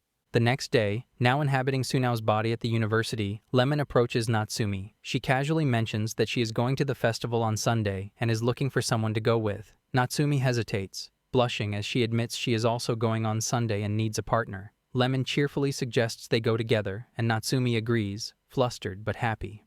An awkward silence follows. Lemon stares at her friend, thinking about how tiny and cute Natsumi looks from Sunao's height. However, Natsumi misinterprets the gaze. She wonders why Sunao is grinning at her body, feeling a mix of confusion and excitement about how different he has been acting lately. Lemon breaks the stare, excusing herself to get to class. As she walks away, she has a brilliant idea. To make the day even more fun, she decides she should invite Suzuka to come along too. Day 1 of the Tiedo Fest arrives, and everyone is in their original bodies. Lemon spends the entire day running errands and advertising, barely having a moment to breathe. By the time she collapses on her bed, she is exhausted. Her fellow pageant members sympathize, noting that it is a shame she cannot enjoy her first festival because of the busy schedule, but she insists she is fine, secretly looking forward to tomorrow. The next day brings the body swap, and Lemon, now inside Sunao's body, is thrilled.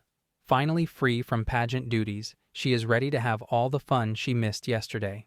However, the atmosphere at the meeting spot is tense. Natsumi is visibly confused and disappointed, having expected a romantic date with just the two of them, only to find Suzuka tagging along. Sensing the awkwardness, Suzuka suggests he should explore the festival on his own, feeling like an intruder. Oblivious to the romantic tension, Lemon insists he stay, declaring, "The more the merrier." She dismisses the idea of a private date, telling Sunao's friend that they are best buds and refusing to let him leave. When asked where they should go first, Natsumi suggests visiting Lemon's pageant event. Hearing the name, Suzuka freezes, verifying if they mean the Lemon Nishikawa. When Natsumi confirms they are roommates, Suzuka loses his composure, shouting about how lucky she is. Natsumi explains they met at work in high school, leaving Suzuka marveling at how small the world is. Remembering that Sunao mentioned his friend was a fan, Lemon decides to score some points. She wraps an arm around Suzuka's shoulder, playfully winking as she reveals that he is actually Lemon's childhood friend. Thinking this will make Suzuka's day, the guy freaks out, demanding to know why his best friend kept such a massive secret. Lemon, enjoying the reaction, apologizes playfully and assumes he wants to know everything about her. As she blushes at her own celebrity status, the group heads off to find the real contestant, with Suzuka still reeling from the revelation that he is surrounded by Lemon's inner circle. Meanwhile, in the dressing room, Sunao is in agony. Strapped into a wedding dress with a corset so tight he feels like his insides are bursting, he mentally salutes the endurance of women. A staff member announces visitors, and he turns expecting just Natsumi, only to be horrified by the arrival of the entire trio, Natsumi, Suzuka, and Lemon, in his body.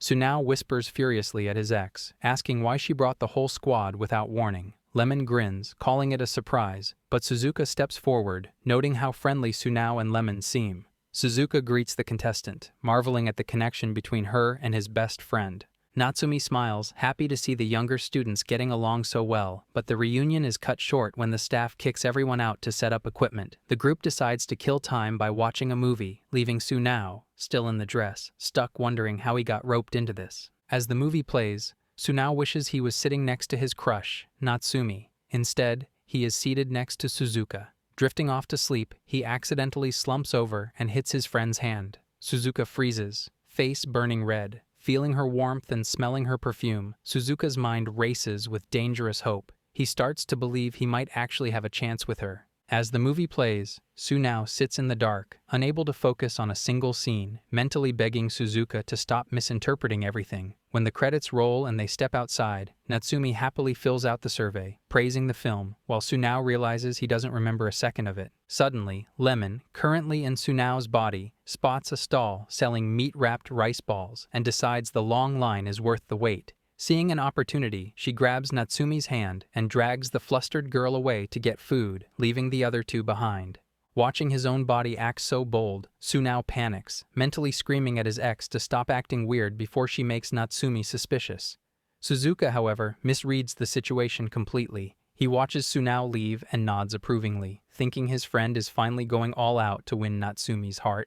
Now alone with Lemon, Suzuka suggests checking out other stalls, his mood unusually high. He compliments her dress with a charm that puts Sunao on high alert. Desperate to avoid a romantic confession or a slip-up about his past, Sunao insists they shouldn't go too far and sits on a nearby bench, scrambling to find a safe topic of conversation. Suzuka, analyzing the situation, concludes that Sunao was being unnaturally assertive earlier, specifically to act as a wingman. Believing his friend created this alone time on purpose, he decides he shouldn't waste the setup. It is time to make his move. Ignoring the scenery, Suzuka cuts straight to the point, asking if Lemon is seeing anyone right now. Dreading where this is going, Sunao admits he is single, silently begging his friend to stop hitting on him. Desperate to change the subject, he points out a kid holding a bizarrely shaped lump of sugar, asking if it is supposed to be cotton candy. Surprisingly, Suzuka defends the mess, explaining that making cotton candy actually takes skill. He reveals that during his high school culture festival, a bunch of lazy classmates skipped their shifts, forcing him to make so much of it that he became a reluctant professional. The story is so absurd that Sunao laughs genuinely, calling it a hilarious niche skill, but his amusement fades when he notices Suzuka staring at him intently. Suzuka suddenly shifts gears, dropping a bombshell question. "You used to date Sunao, right?" Tensing up, Sunao asks how he knows, and Suzuka explains that his friend once mentioned his ex-girlfriend was Natsumi's roommate. When Suzuka asks if they are still involved, Sunao quickly denies it. Visibly relieved, Suzuka grabs his hand and delivers the final blow. "I love you, Lemon. Will you go out with me?" Sunao screams internally, horrified by the realization that his best male friend just confessed to him while he is trapped in his ex-girlfriend's body. Meanwhile, waiting in the long line for rice balls, Natsumi grows increasingly nervous, worrying that eating the messy meat-wrapped snack might make her look unladylike in front of the guy she likes. However, Lemon, currently enjoying life in Sunao's body, is unfazed, eager to eat as soon as they get their food. Finding a spot on the stairs, they dig in, and Natsumi is delighted by the restaurant-quality taste, momentarily forgetting her anxiety. That is, until Lemon notices a spot of sauce on Natsumi's face and gently wipes it away with a napkin. Natsumi turns bright red, mortified that she is eating like a messy child, despite being the older one. Lemon quickly reassures her, saying there is nothing wrong with enjoying a meal. In fact, she loves people who eat with such passion because their joy is infectious. Natsumi freezes, her mind spiraling as she tries to decode whether he meant love in a general sense or a romantic one. At that exact moment, Suzuka clarifies his feelings to Sunao, stating firmly that he means exactly that kind of romantic love. When Sunao remains frozen in terrified silence, Suzuka lets go of his hand, apologizing for the sudden contact, but pressing for an answer. Sunao stammers that he doesn't think they should go out, prompting Suzuka to ask if there is something specifically unacceptable about him. When Sunao insists there is nothing wrong with him at all, Suzuka demands a logical reason for the rejection. Sunao panics internally, realizing he cannot give the only valid reason, that he is actually a man and his best friend. Cornered by Suzuka's demand for a reason, Sunao decides to drop the truth bomb, admitting he can't date him because he is actually Sunao. When Suzuka stares at him blankly, Sunao tries to explain the body swap. He looks like Lemon, but he is Sunao inside. Suzuka's expression shifts from confusion to pity, clearly thinking his crush is inventing a bizarre sci-fi story just to let him down gently. Realizing he is losing him, Sunao pulls out the secret weapon, specific details only the real Sunao would know. He recounts how Suzuka got his platinum blonde hair by accident when trying for a serious look before university, barely saving his eyebrows from being bleached, and calls out his weird ramen order of salty lemon with mustard greens and butter. Stunned, Suzuka asks how she knows all that. Sunao shouts again that it is really him. The pieces finally click for Suzuka. The easy conversation, the strange behavior, and the time Sunao, who was actually Lemon, lent him a handkerchief. He accepts the truth but asks why they are keeping it a secret from Natsumi, noting how tricky that must be. Sunao breaks down, explaining that if he tells Natsumi now, she will think he is a pervert for living in her apartment as Lemon and realize he has been lying to her this whole time. Seeing Lemon cry, Suzuka feels guilty and hands over a handkerchief, just as the real Lemon and Natsumi return from the food stall. Natsumi apologizes for the wait, but everyone notices Suzuka looking pale. Suzuka, now realizing that the Lemon he fell in love with yesterday was actually Sunao in a dress, mutters that he is going to be sick. Later, the main event begins. Sunao, in Lemon's body, stands on stage while Lemon, in Sunao's body, and Suzuka watch from the crowd. Natsumi briefly disappears to help a crying child, leaving the other two alone. Seizing the moment, Suzuka turns to Sunao and reveals that he knows their secret. On stage, the real Sunao spots them talking and panics, realizing he forgot to warn his ex that Suzuka knows the truth. Desperate, he tries to signal her using sign language from the stage, hoping she catches on before it is too late. Clarifying the situation, Suzuka explains that Lemon, actually Sunao, told him the truth. He admits that he confessed his love just moments ago and was naturally rejected, breaking his heart in the most confusing way possible. However, Suzuka reflects that he doesn't regret it. He used to view love as inefficient and pointless, but experiencing it firsthand has made life, and even romance movies, feel vivid and exciting. He concludes that whether he fell for Lemon or the Sunao inside her, he is just glad to have known the feeling.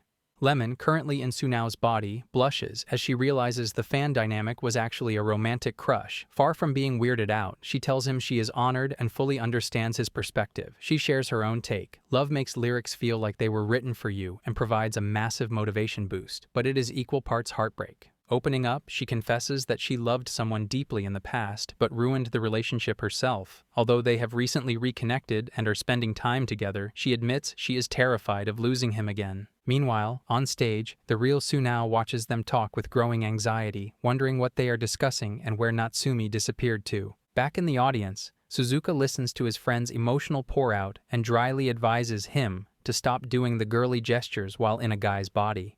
Ignoring the critique, Lemon looks him in the eye and asks for his opinion on a bold move. What do you think about a girl asking a guy out on a date? Suzuka approves of the idea, jokingly adding that she should probably ask the guy out when she is back in her own body. He silently apologizes to his friend for the earlier harshness, just as the pageant results are announced. Sunao takes second place, a relief to him, as he wanted to avoid the spotlight of a win, even though Lemon teases him for falling short. Natsumi congratulates Lemon, noting that runner-up is impressive given the fierce competition. A committee member approaches to hand over the prize, tickets to a famous theme park resort. She cheerfully suggests that since the pageant is over, Lemon can take whoever she wants. As the committee member leaves, Natsumi asks who Lemon plans to invite. Sunao and Lemon freeze, realizing that since they earned the prize together, they are technically the ones who should go. However, the thought of staying alone in a hotel together sends them both into a silent panic. Neither feels ready for that level of closeness. Suzuka saves the moment by pointing out that the envelope actually contains tickets for 4 people, not 2. Seizing the lifeline, Sunao and Lemon immediately grab Natsumi and Suzuka, insisting that everyone goes together. Relieved that the romantic pressure is off, they celebrate the group trip, though their unsuspecting dates look a bit awkward about the sudden invitation. The next morning, Lemon meets a classmate who hands her a past German test to help with studying. The friend vents about her brutal schedule. Projects, work, and entrance exam prep are all piling up, and she jokes that she can't afford a tutor. Lemon laughs, recalling their high school days, but declines a dinner invitation so she can head to a scheduled meeting. Walking through the city, Lemon mentally reviews her calendar, noting that her information science final is on Tuesday, leaving her relatively stress-free. She pauses to fix her hair in a window reflection, thinking the situation isn't as bad as she feared, before entering the restaurant. Inside, she finds Sunao staring into space with a dead expression. When he preemptively apologizes for potentially failing her exams during a body swap, she teasingly asks why he looks like a corpse. Sunao admits he has been terrified of ruining her GPA, even having nightmares about bombing her finals. Lemon quickly relieves his anxiety by revealing that most of her classes rely on projects rather than sit-down exams. Sunao instantly perks up, his appetite returning now that the threat of academic disaster has passed. However, they realize there is one exception. Their second language final falls on a swap day. By a stroke of luck, they discover they are both taking German, and their exams are scheduled for the same day. Lemon compares their syllabi and realizes her test looks surprisingly easy because it is all multiple choice. Sunao, however, is shocked when he looks at his own test, which includes a difficult listening section and confusing grammar rules. When Lemon notices his eyes glazing over again, she tries to encourage him by reminding him that this is the final challenge before their summer trip with Natsumi and Suzuka. Sunao groans, insisting this is a brain issue rather than a motivation one. He hopes for a lenient professor, but Lemon crushes that dream by revealing her German instructor is one of the strictest in the department. Panicked, Sunao realizes he has projects due this week on top of learning a language he barely understands. Curious, Lemon asks why he picked German, notoriously one of the harder options, in the first place. Sunao hesitates, too embarrassed to admit he chose it simply because it sounded cool, and claims he had no specific reason. When he turns the question back to her, Lemon's expression falters. She gives the same vague answer, though they both silently agree that German is just cool. Sunao feels a moment of kinship, realizing they share the same simple logic, but the looming deadlines quickly snap him back to reality. The next day brings a body swap. Sitting in Lemon's German class, Sunao listens as the professor announces the final is in just 2 days. He panics, realizing he doesn't understand a single word of the lecture and still has a report to write for tomorrow. Desperate, he clings to Lemon's earlier reassurance that a bad score isn't the end of the world as long as he has good attendance. As Sunao walks out of class, doubting Lemon's relaxed attitude toward the exam, an elderly man approaches him with a friendly greeting. Panic sets in as Sunao, currently in Lemon's body, scrambles to recognize the face, vaguely recalling him as a professor and wondering how his ex became so buddy-buddy with the faculty. The professor asks Sunao how he is preparing for the German final. He mentions that the teacher, Mr. Tanwu, is very strict and only allows students with high grades to take the test for the intensive grammar program. Then he reveals something shocking. Passing that test is required for the language program Lemon needs before her long research stay in Germany. Sunao is surprised and says he didn't know about this. The professor keeps talking, praising Lemon for planning ahead by studying German since her first year and remembering how enthusiastic she was at an open campus event. He even offers to lend her more books. After the professor leaves, Sunao is left standing on the sidewalk, completely stunned. The truth hits him hard. Lemon isn't taking German for no reason. She plans to study abroad. He realizes she likely hid this massive detail to spare him the pressure, knowing that if he fails the final during their body swap, he destroys her eligibility for the program. Crushed by the sudden weight of responsibility, he spirals into self-doubt, convinced he isn't smart enough to save her future. Days later, with everyone back in their own bodies, the professor announces that the final exams have been graded. As he prepares to return the sheets, Lemon sits nervously, recalling Sunao's dramatic claim that he had burned the test to a crisp. She mentally prepares for the worst, formulating a plan to beg Professor Tanwu for an extra credit assessment if she failed. When her name is called, the professor hands back her paper with a stern but approving comment. He warns her to be quieter during future exams, noting that while her constant groaning was distracting, she clearly understood the material. Confused by the feedback but relieved, Lemon looks at her paper and finds a solid passing score. Delighted that Sunao actually pulled through, she decides she owes him lunch. Meanwhile, Sunao stares at his own test paper in total shock. He is freaking out, not because he failed, but because he scored a perfect 100, proof that Lemon absolutely crushed the exam for him. Finally, summer break begins, and the group arrives at the amusement park. Lemon hands out tickets while Suzuka quietly checks with Sunao to ensure he is actually himself today. Sunao confirms he is in his own body, though he sarcastically notes that his friend should be able to tell without asking. Excited about the new attractions, Lemon drags them to a headwear shop first. Sunao, figuring girls love cute accessories, picks out a silly duck-shaped hat for himself. Suzuka tries to act indifferent, claiming he doesn't care what he wears, which proves to be a mistake, as Lemon and Natsumi immediately go into dress-up doll mode, trying various ridiculous options on him until they find a fit.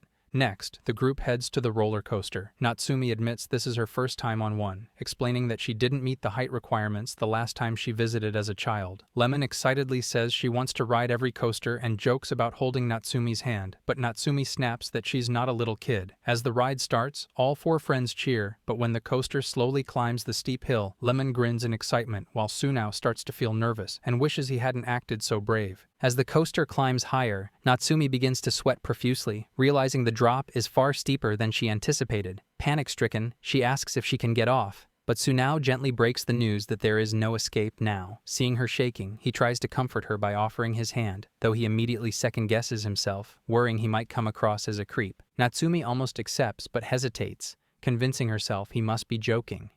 To diffuse the awkward tension, She suggests they all hold hands to split the fear 4 ways.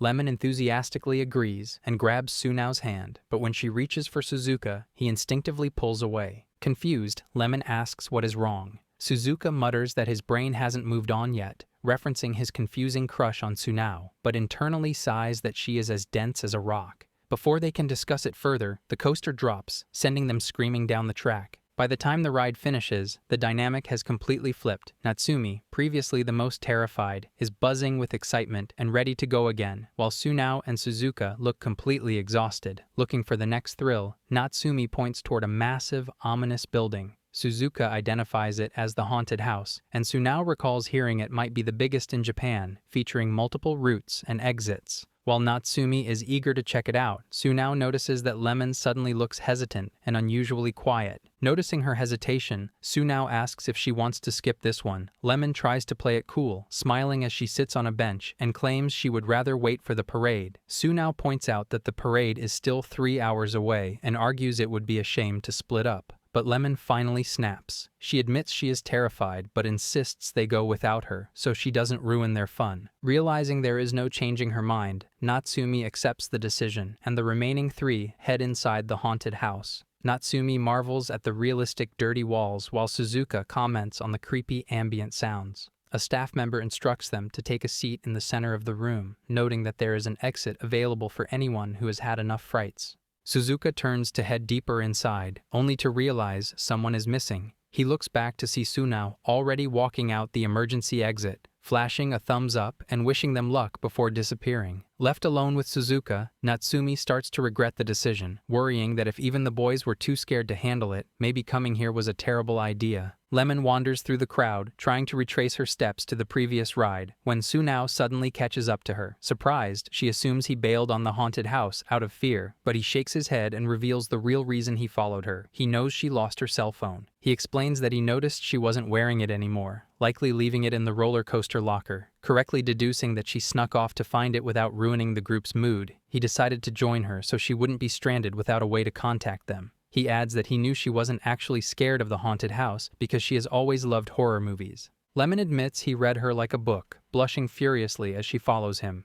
Internally, she swoons over how attractive and observant he is, loving that he still remembers small details about her and cares enough to look out for her. The urge to confess her love almost bubbles over, but she panics and awkwardly tells him he acts like a mom sometimes, leaving him confused by the backhanded compliment. After quickly retrieving the phone, Lemon spots 2 rare mascots, Oral and Mimi, making a heart shape for the crowd. She excitedly grabs her camera to capture the moment, but instead of photographing the characters, she focuses the lens on Sunao.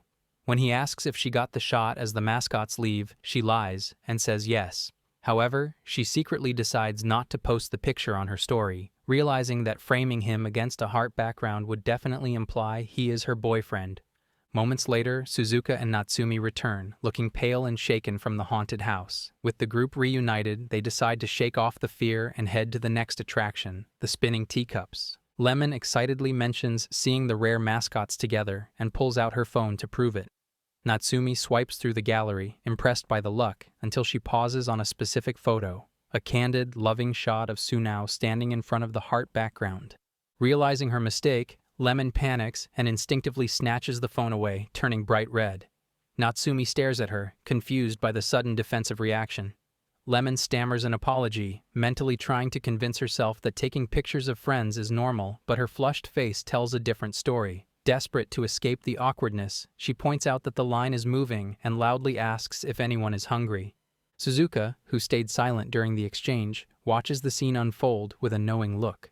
Seeing the secret photo confirms his suspicion that she wouldn't have taken a shot like that unless she still had deep feelings for him. When Lemon asks if the food plan sounds good, Suzuka simply agrees, thinking to himself that he knew the truth from the very start. After squeezing in one last roller coaster ride before the park closes, the girls are buzzing with adrenaline, but Suzuka shifts the focus to logistics. Sunao confirms they just need to pick up their room keys since they dropped off their luggage that morning, suggesting they head to dinner right after. However, Suzuka holds Sunao back with a serious question about tomorrow's scheduled body swap. He asks exactly when the switch occurs. When Sunao admits they always wake up already swapped, Suzuka proposes a bold theory. Perhaps the swap won't trigger if they simply don't sleep. Sunao is stunned by the logic, realizing that he and Lemon were always so careful about maintaining routines that they never thought to test an all-nighter. Impressed, he praises Suzuka's sharp intuition. Later at the hotel reception, while the group collects their keys, Sunao quietly pulls Lemon aside. He asks to speak with her privately later, specifically away from Natsumi. Lemon is puzzled and slightly nervous about the secrecy, but seeing his serious expression, she agrees to the meeting. As the group splits up, Sunao whispers a hurried reminder to Lemon.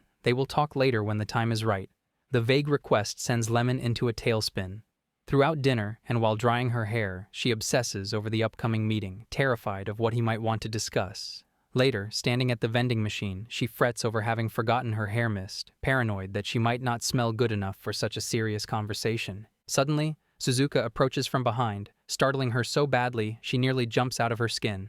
After apologizing, Lemon tries to excuse herself, but not before checking if Sunao is also wandering the halls. Suzuka confirms they left their room at the same time. Lemon quickly texts Sunao that she is ready to talk, but before she can leave, Suzuka stops her with a serious question. Meanwhile, Natsumi wanders the 9th floor looking for a drink. Following the map to the vending machines, she freezes when she hears voices ahead. She recognizes Suzuka asking, "Do you remember what we talked about that day I asked you out?" Natsumi is stunned.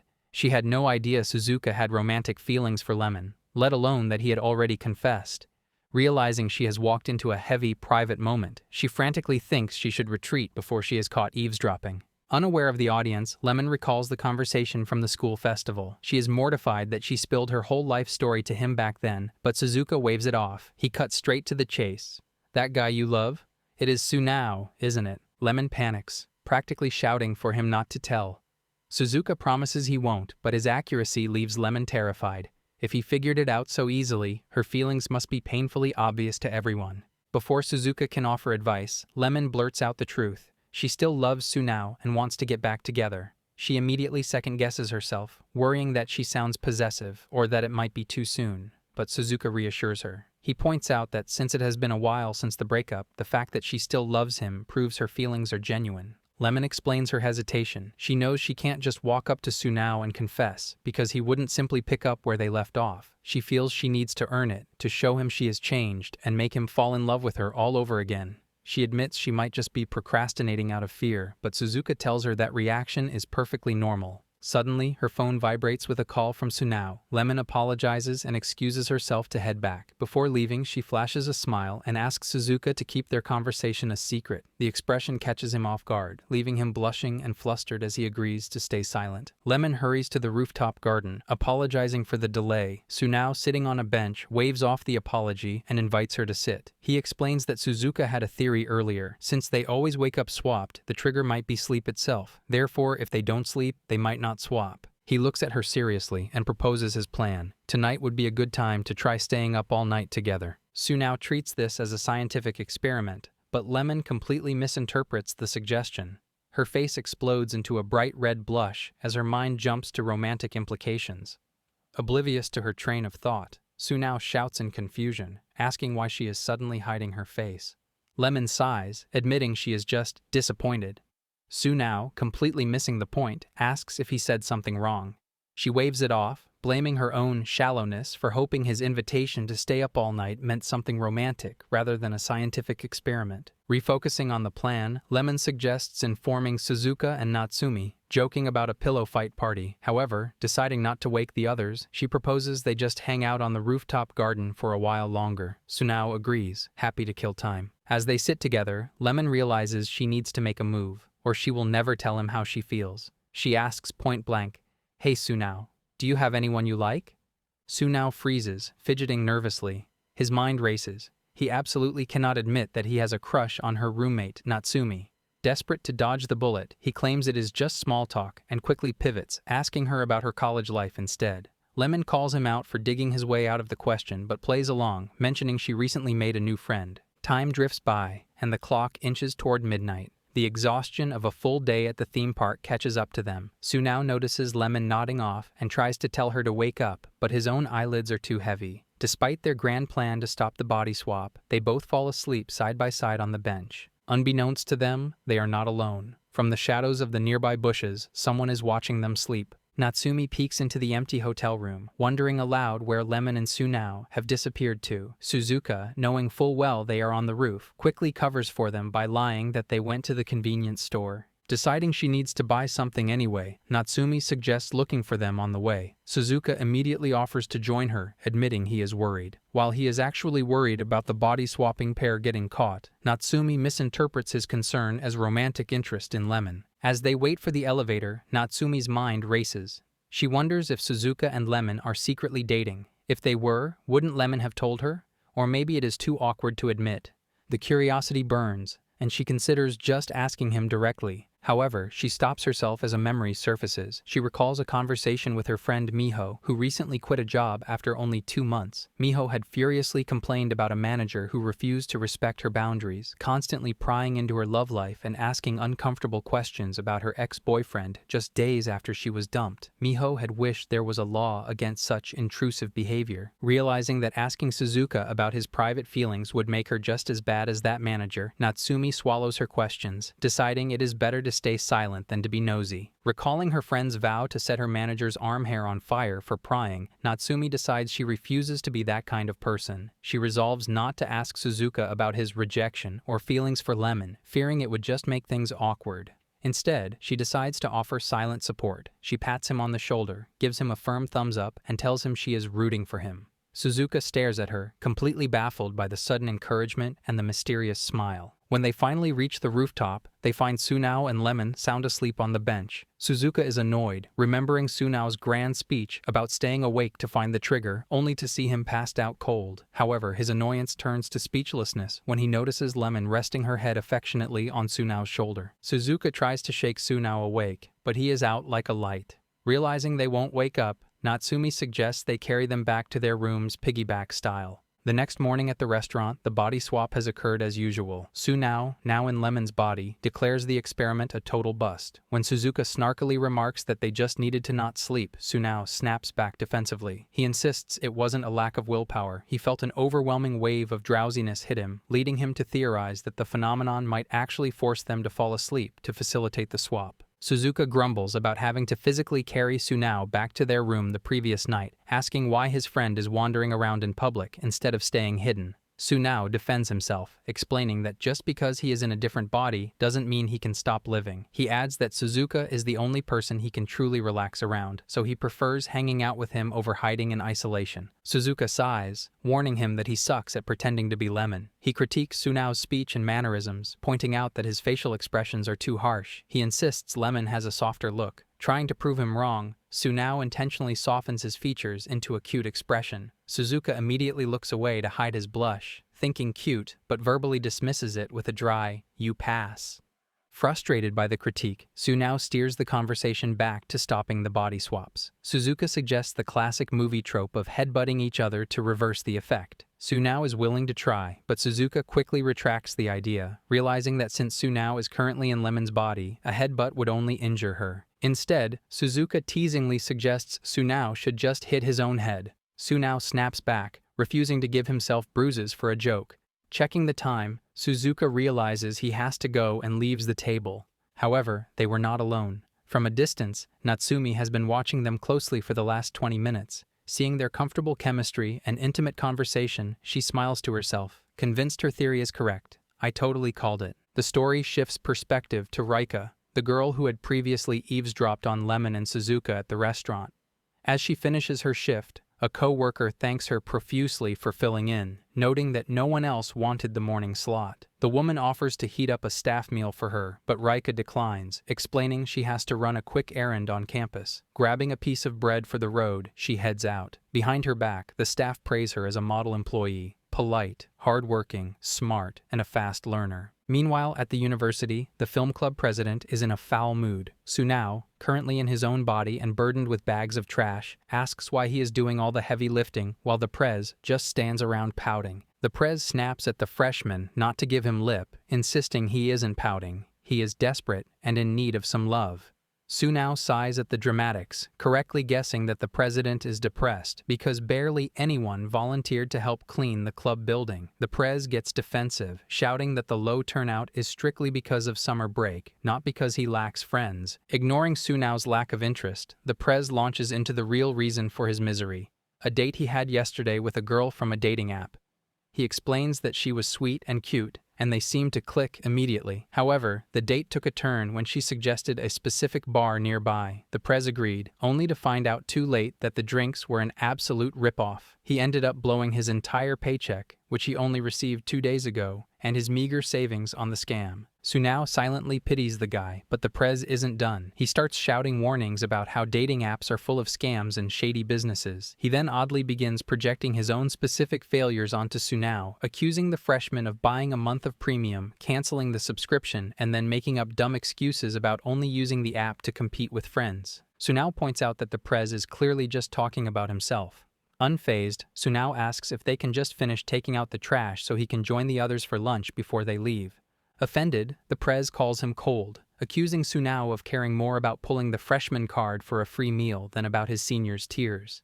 He likens Sunao to the money-grabbing girls on the app. However, in a sudden mood swing, the prez sighs and makes an offer. If Sunao lets him vent, he will treat him to lunch right now on his own dime. Sunao suggests a restaurant by the station, but the prez bitterly reminds him that he is broke from the dating app scam. The best he can afford is plain udon with no toppings. 2 hours later, Sunao walks home, mentally exhausted after listening to the senior rant about his heartbreak for the entire duration of the meal. Walking down the street, Sunao reflects on the prez's cautionary tale. He muses that he might have been tempted to try dating apps if he didn't already have feelings for Natsumi, but as it stands, he has no interest in looking elsewhere. Suddenly, a girl, Rika, approaches him, politely asking for help finding a specific cafe.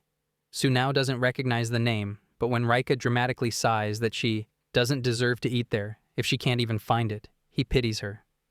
Checking the map and seeing it is close, he offers to help her look. They locate the cafe quickly. Sunao turns to leave, glad the errand was short, but Rika stops him. She insists on buying him a coffee as a thank you gift for saving her from wandering the streets lost. Sunao tries to decline, insisting it was no big deal, but she refuses to take no for an answer. Sunao hesitates, the prez's warning about pretty girls ringing fresh in his mind. However, he tells himself it isn't fair to judge Rika based on someone else's bad experience. After quickly scanning the menu board and confirming the prices are legitimate, not a scam bar ripoff, he agrees to the coffee. As they sit down, Sunao's anxiety spikes. Rika bombards him with personal questions: his name, his year, his club, where he buys his clothes, while deftly dodging any questions he asks her. The evasiveness triggers his scam alarm again. He realizes he knows nothing about her while she is mining him for data. He tries to mentally hit the reset button, scolding himself for being paranoid and telling himself she is just being nice. Rika then insists that a simple cup of coffee isn't enough to repay him for saving her. She asks to meet up later for lunch to give him the thanks he truly deserves. Sunao tries to decline, saying she has done enough, but she persists. She suggests meeting tomorrow. Sunao mentally calculates the schedule. Tomorrow is a body swap day, meaning Lemon would be in his body. He declines, claiming he is busy. She then suggests 3 days from now. Sunao runs the math again. That would also fall on a body swap day. He declines again. Undeterred, Rika notes their schedules are clashing and suggests they just hang out later today instead. Feeling trapped and realizing that one wrong move with a stranger could spell disaster, Sunao lies, claiming he has a strict curfew he needs to get home for.